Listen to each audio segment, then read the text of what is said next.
What happens when taste itself becomes a form of power? That question frames this conversation with Jacopo Corvo, representing GMT Italia and coming from a family deeply rooted in Milan's watch culture. Jacopo sits at a rare intersection where collector, heritage, retail influence, and independent watchmaking converge. In the watch world, retailers are often seen as intermediaries. But in reality, some retailers are tastemakers. They decide which brands are championed, which narratives are amplified, and which pieces gain legitimacy across generations of collectors. Well, in this episode, we explore how that influence operates, quietly, relationally, and over time. With Jacopo, we talk about Italy, about Milan as a cultural engine in global watch culture, and about how Italian collectors have long shaped ideas of elegance, proportion, and revival, not only in sartorial wear, but also in watches. But we also talk, especially when it comes to independent watchmaking and heritage models, his insight is invaluable. We speak about the story of the Corvo Reverso, and which became a lens into something larger. How revival is negotiated and how commissions, collaborations, and limited editions become tools of cultural authorship. Well, we also look at the present and the future, how globalization has changed the independent brand ecosystem, how retailers balance innovation with heritage, and how retailer networks increasingly act as soft power, shaping what becomes desirable, canonical, and remembered. Well, this episode is about the receptor side of power. Not how watches are made, but how they are received. So stay with us, because in horology, taste doesn't just follow history, sometimes it writes history.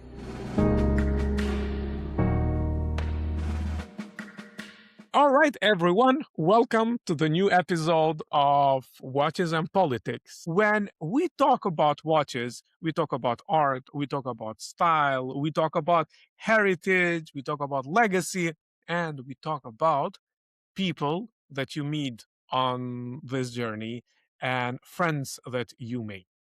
So someone that embodies all of these is our friend Jacopo. Jacopo, welcome to Watches and Politics. I'm extremely happy to have you here as a connoisseur of watches, as someone with a background of heritage, of legacy, but most importantly, a friend of everyone in the watch industry. Everybody speaks of you as a friend, so here I am. Thanks a lot. Thanks a lot for having me as well. I mean, it's a super honor for me to be here.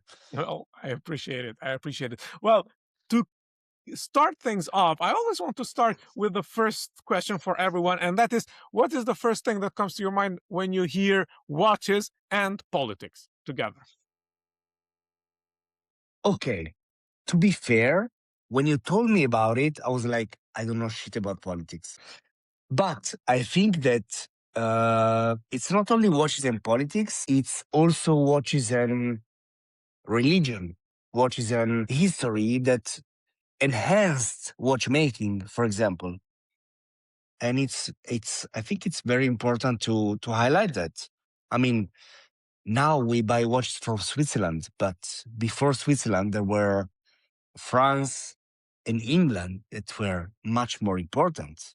You know, watches in Switzerland have been extremely important, and the heritage is there, the savoir-faire is there, but it was not there that everything started with contemporary and traditional watchmaking. So it's France and England. So there are many things that people maybe don't know that are hidden, buried in history, but they are beautiful. So the reason why I wanted to start this was exactly this, because I feel that there are so many things that interlink watches and politics. It was not always Switzerland, it was England, it was French, and then something happened that made Switzerland a part of the watchmaking legacy, which of course we talk in the series one of our podcast.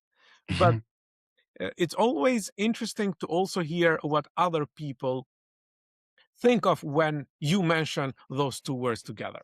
Now, of course, I am interested to learning more about you and your family and how everything started, because your family's business has spawned generations in Milan.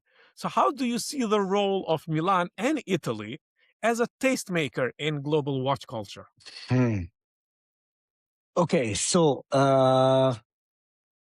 let's say that end of 90s, beginning of 2000s, Italy was one of the first three markets in the world for many watch brands, including Rolex.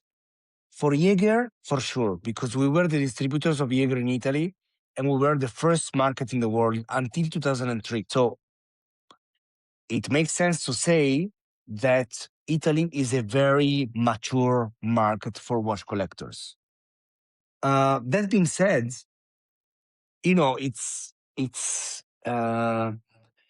not easy to define how a market can be successful, either in we're talking about turnover, we're talking about taste, we're talking about trend setting. It's very different. What can I say is that Italy back then, 30 years ago, 26, was considered as one of the not only a key market for turnover for the brands, but also a key market for um, tasting the field.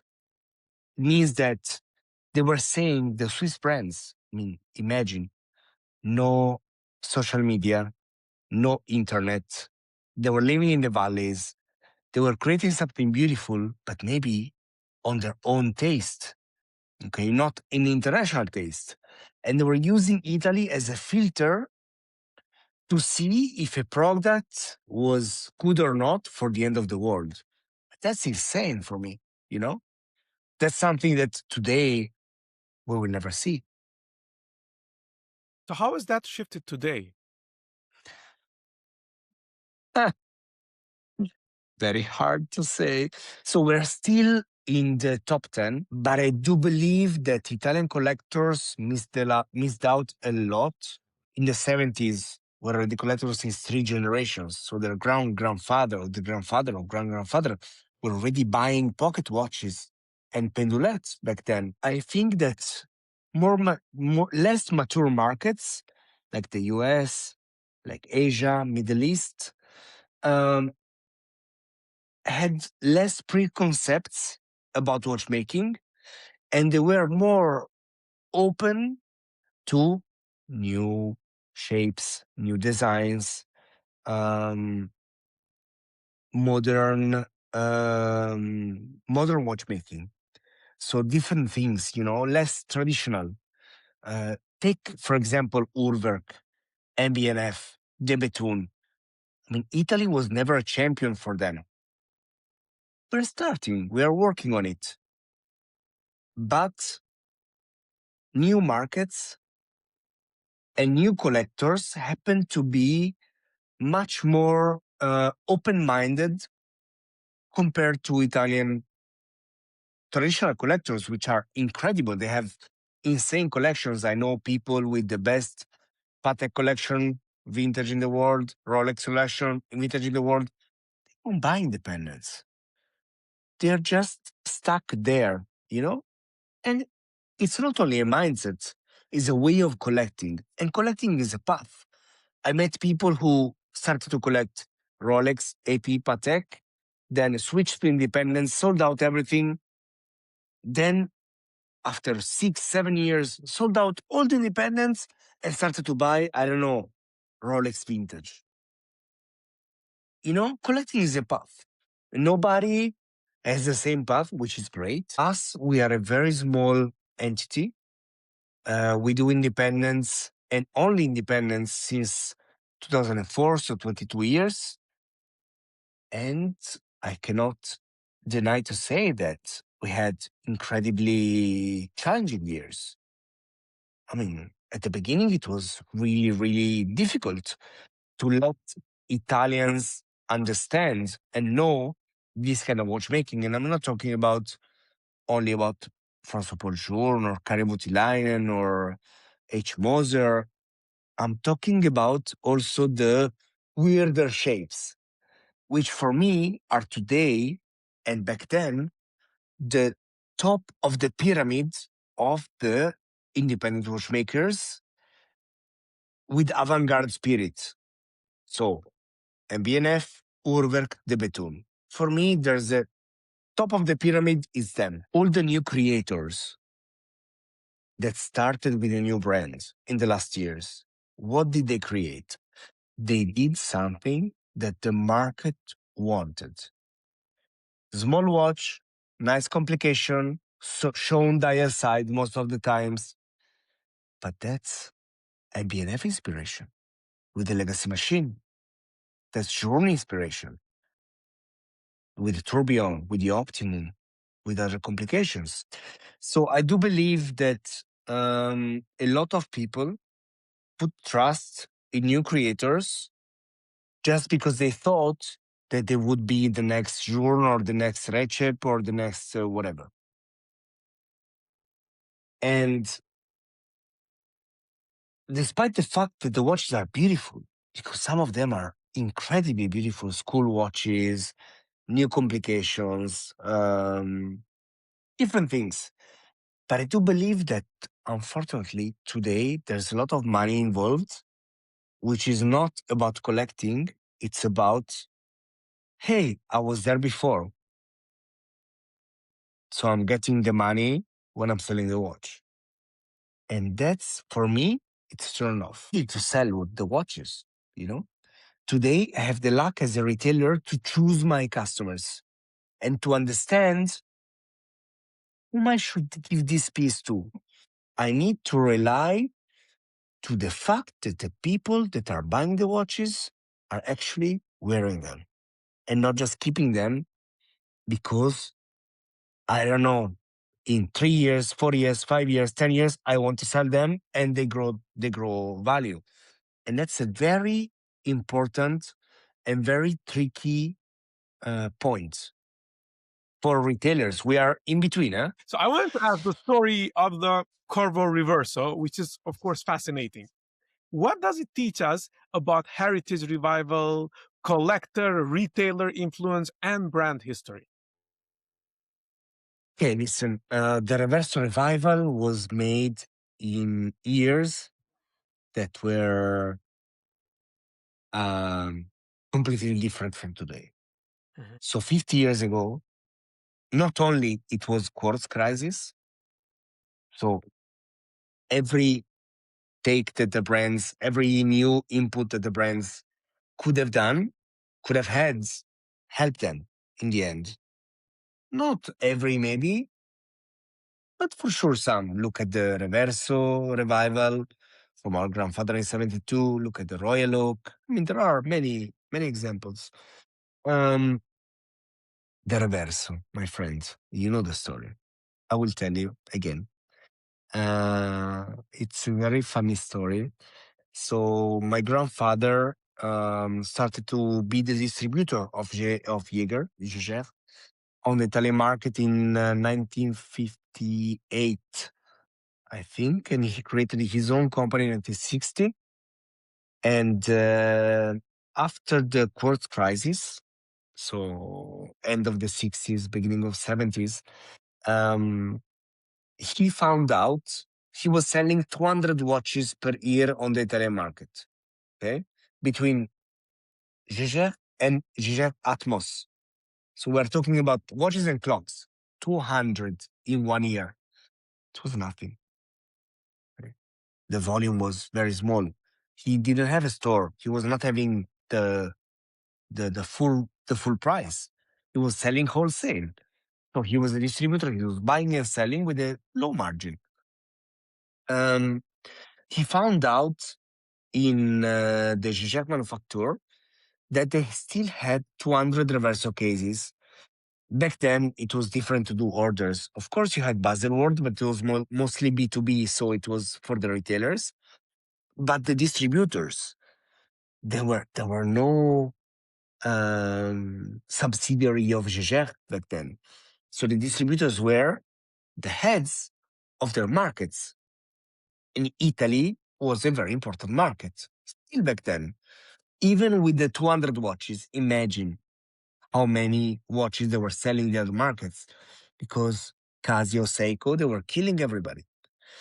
So my grandfather found, as I said, so the orders were making differently. So you were going to the manufacturer, opening drawers, checking things, dials, movements, cases, and understanding what you could do for your own market.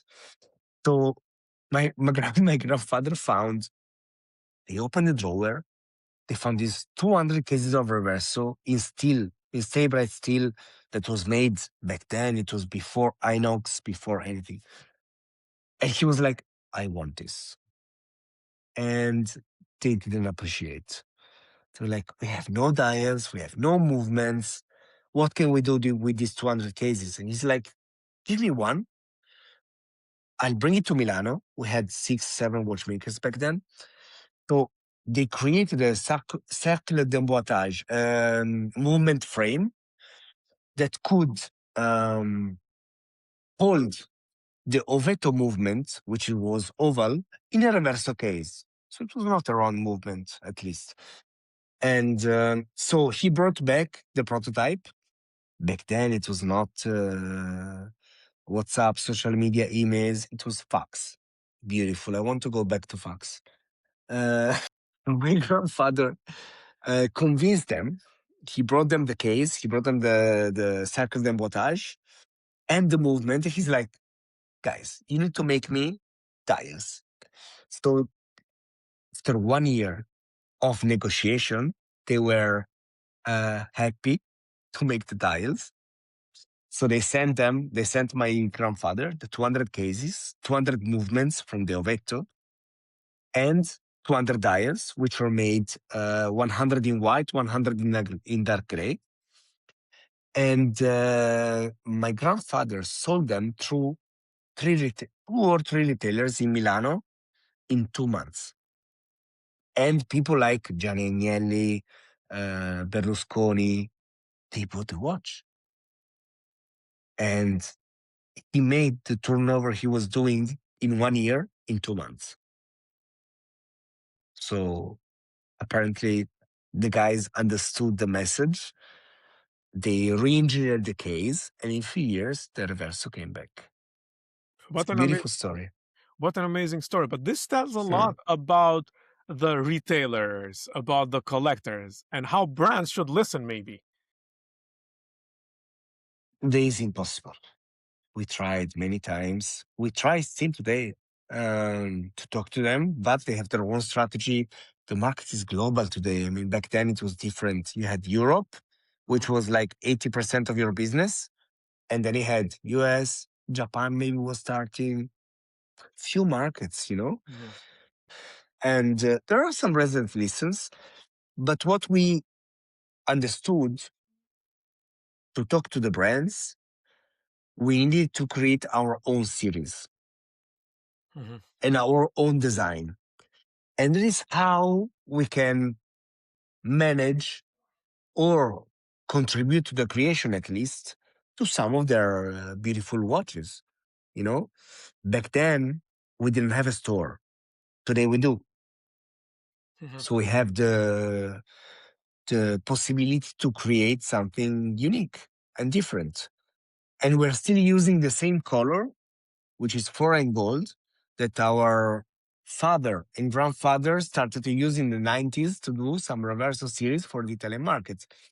So we're happy about it. Amazing. Amazing. So, but now you are a retailer and also a collector of independent brands. So, how do you decide which brands to champion, which brands to take, which brands to work with? So since ever, we've always relied on human touch and human connection.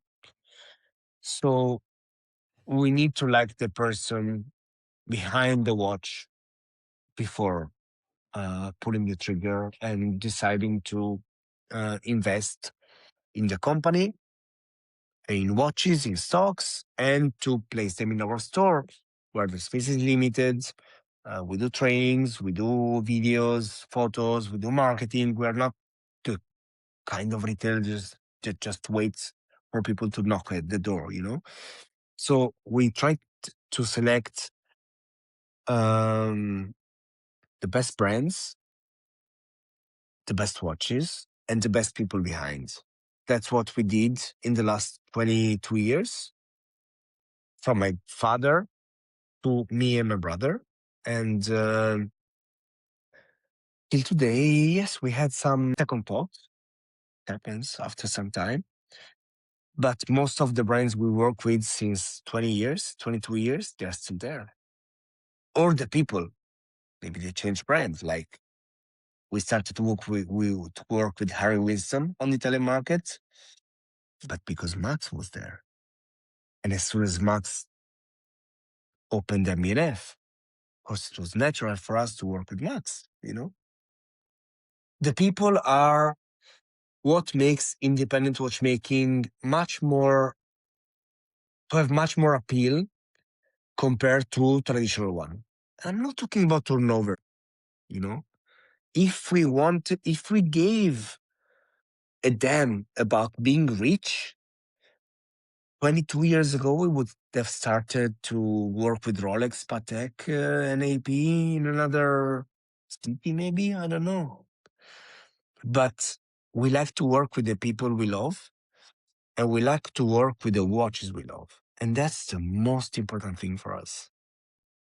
So we talked about the globalization of the watch market, the globalization in general, but how Mhm. has that globalization of watch markets and the independent brand movement and the collector ecosystem have all evolved in the last decades? And what do you think comes next? First of all, I think that COVID, the pandemic, helped a lot independent watchmakers because a lot of people, I mean, everybody was stuck at home, you know? Even if you're a business owner, you're the richest guy on the planet, it's a pandemic. You're at home and you don't have anything to do. So it's to scroll their Instagram and discover that there is a world beyond Patek and Lange. Okay? So this is one of the first answers. And it's very important because COVID had a very, very strong impact on how people were purchasing and spending their money. And I believe that people during COVID learned a lot about watches and not only about the traditional watch brands. Also, you have to remember one thing. Traditional watch brands stopped completely their their release of novelties. While in March, François Poggiorno, March 2020, end of March, beginning of April, François Poggiorno released the new Resonance. MBNF kept releasing the novelties. Urwerk as well, the Bethune, Moser. They were the only ones. No traditional brands were releasing anything because they were scared that the world was collapsing. But the indies, they didn't care. They were producing for themselves what they wanted. This incredibly mattered in the fact that people started to understand and learn about independent watch brands because nobody else was releasing anything. So if you were following Hodinkee, Revolution, Watchonista, whatever, you know, everybody were talking about the novelties and not the old watches. So that is how a lot of collectors, and I know firsthand because they told me, they got to know about independence. And I got to be interested even more. I started to dig and know who is Maximilian Busser, who is Felix Baumgartner and Martin Frey, and who is Denis Flageolet. And I have François Bourgeois on top. I mean, these people, they didn't know about François Bourgeois before the COVID. And thanks to that, and thanks to the fact that he released the watch after 1 month that that the first pandemic was there, and nobody was releasing anything, I mean, it created a wave, man, a wave. We had so much demand firsthand. We didn't know how many watches we would receive. We didn't know anything. The people started to call us. New resonance, new resonance. I want, I want, I want. And it was not still the moment when auctions became crazy, etc., etc. It was just before. But this shows you how the collectors were really kept close in a nurturing way, where they were knowing and collecting and understanding, and they were presented only the traditional brands and not the independents, which, by the way, they don't have marketing budgets, they don't have Rafa Nadal. I mean, these people, they speak for the brands. Independents, they don't have ambassador. I mean, there are ambassadors, but they are natural. Like, I sold to Urwerks to Michael Jordan. And I know Laurent Picciotto sold Urwerks to Michael Jordan, and in the US, he bought them as well. That's an ambassador, but he's not a paid ambassador. You know, it's different because they don't have the budget, simply. They don't have the money. Their money is spent in research and development, which will make your beautiful new watch completely different from anything else. But that's the beauty of it.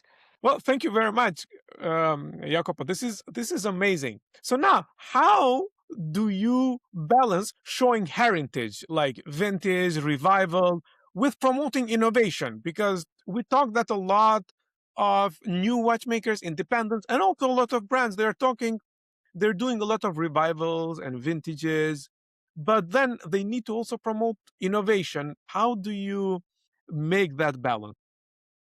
We work with much younger brands, to be honest. But what can I say about the watch industry reviving old models? I think it's normal. It's okay. It's considered to be okay. Sometimes it's seen as a lack of creativity, but in the end, it's not. Listen, there's for sure a trend to bring back vintage watches, to reduce the diameters. It makes sense. It's what the market wants. Is like, imagine if in 2004 there was no Russia. Okay, Russia was driving the market of watches, and they wanted big watches. Hublot, IWC, even Jaeger, even Jaeger. They made the Reverso Squadra, which was bigger. It was only for the Russian market. So politics, watches, geographics are always part of trends and brands and watches and models. And we are talking about watches, which is the niche of the niche compared to fashion. Imagine fashion. I mean, I live in Milan. It's a fashion city. It's a fashion capital. Man, the amount of effort which is done every year to create collections for each market, it's insane. So buyers, not only collectors, but buyers today are completely different. And the market is so global and so driven by social media, marketing, sponsorships, ambassadors. This is amazing, and it's good to hear this from somebody who is in the industry, who is backing these people.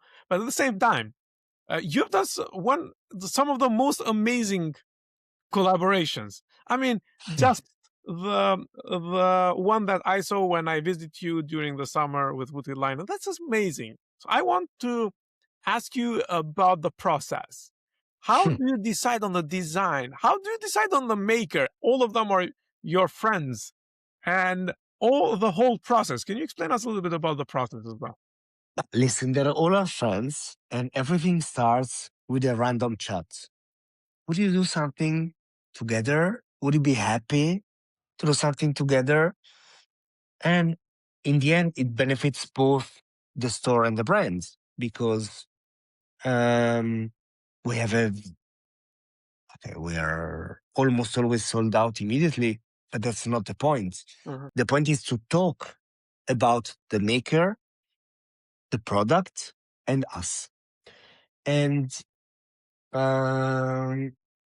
it's, to be honest, it's always a random chat, a random question. Like, we're having a dinner with Kari, we're having a few drinks, and we're like, Kari, in 2025, it's going to be 10 years we're working together. And he's like, already 10 years. And I'm like, yes, Kari. Should we do something meaningful? Of course. It happened. With Chaikin, for example, with the Venus, was completely different because we have a much younger partnership with them. But that was, again, a thing we discussed. It was Geneva Watch Days 24, 23, 23, I think. And we started to talk with Konstantin, who barely speaks English. What could we do to celebrate our partnership and the Italian market? Italy is very, it's very tricky and very demanding, etc., where we shouldn't do just another version of a Joker, or we shouldn't cartoonize some character from Italy, the Pope, Mona Lisa, Leonardo. I don't know. I mean, we had all the ideas. And then in front of a bottle of champagne, first glass, I have to say. So we just had a few sips. We're not drunk, we're not tipsy, we're not dreaming of doing anything. He was like, you know what? I've been to Uffizi Museum in Florence a couple of years ago, and I sketched this. He opens his sketchbook. 1 minute, 2 minutes is big like this. Huh? And then he pulls out an A4 sheet of paper with just few lines. That was the face, the eyes, the nose, the mouth, the hair, and the breasts. And I was like, that's my watch. Do you know? Cioè, this happens like this. It's friendship. We're just having fun, talking around, and then boom, the idea comes. And this time was Constantine bringing it in. And it was insane. It was insane. The insane result we had. We sold the one of the prototypes for charity. We sold one of his artworks for charity, for breast cancer, by the way, in Italy. We donated 100% to them. Today I got the confirmation, the PDF. It was perfect. I mean, that was like stars aligned, and you have the illumination, like, like the movies. Incredible. Incredible.